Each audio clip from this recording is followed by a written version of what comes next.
이번 제22대 국회의원 선거 4월 10일 수요일입니다. 이보다 앞서 4월 5일과 6일에는 사전투표가 진행되죠. 선거일 기준으로 18세 이상의 국민, 그러니까 2006년 4월 11일에 태어난 사람까지 선거권을 갖는데요. 만약 국내에서 투표를 할 수 없는 경우에는 어떻게 해야 할까요? 18세 이상인 대한민국 국민으로 외국에서 투표하려는 사람은 바로 재외선거 대상자로 분류됩니다. 재외선거 대상자는 주민등록번호 유무에 따라 국외 부재자와 재외선거인으로 나뉘는데요.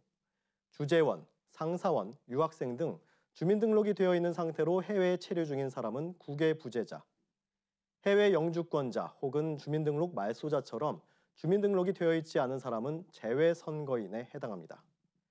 국외 부재자와 재외선거인 모두 투표하려면 미리 신고하거나 등록 신청을 해야 합니다.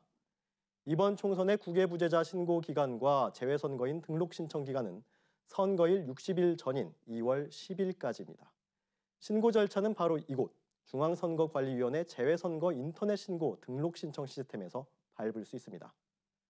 먼저 주민등록번호 유무 여부를 확인한 뒤 전자우편 주소 유효성 검증에 이어 신고서 또는 신청서를 작성하면 끝납니다. 다만 재외선거인의 경우 지난 제20대 대통령 선거에 참여한 사람이라면 등록 신청 없이 투표할 수 있습니다. 재외선거 투표는 재외공관 등에 설치하는 재외투표소에서 할 수 있는데요. 본인 확인 후 투표용지와 회송용 봉투를 수령하고요. 기표한 투표용지를 회송용 봉투에 넣어서 투표함에 투입하면 됩니다. 사전투표소나 선거일 투표소를 찾을 수 없는 사람 또 있죠. 바로 배에 승선할 예정이거나 승선 중인 선원입니다.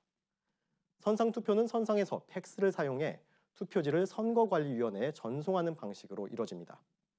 선상투표자의 비밀투표를 보장하기 위해 선박에서 전송된 투표용지의 기표 내용이 보이지 않도록 봉함 출력하는 특수 팩시밀리, 쉴드팩스를 사용합니다. 이번 총선의 선상투표 기간은 4월 2일부터 4월 5일까지로 이 기간 선장이 정한 날 하루 동안 실시됩니다.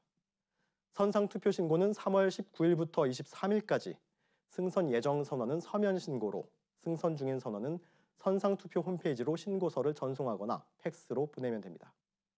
투표하는 한 걸음, 미래를 위한 큰 걸음. 제22대 국회의원 선거, 재외국민과 선원 여러분의 소중한 걸음도 함께하는 선거가 되길 기대합니다. 슬기로운 유권자 생활, 박주현입니다.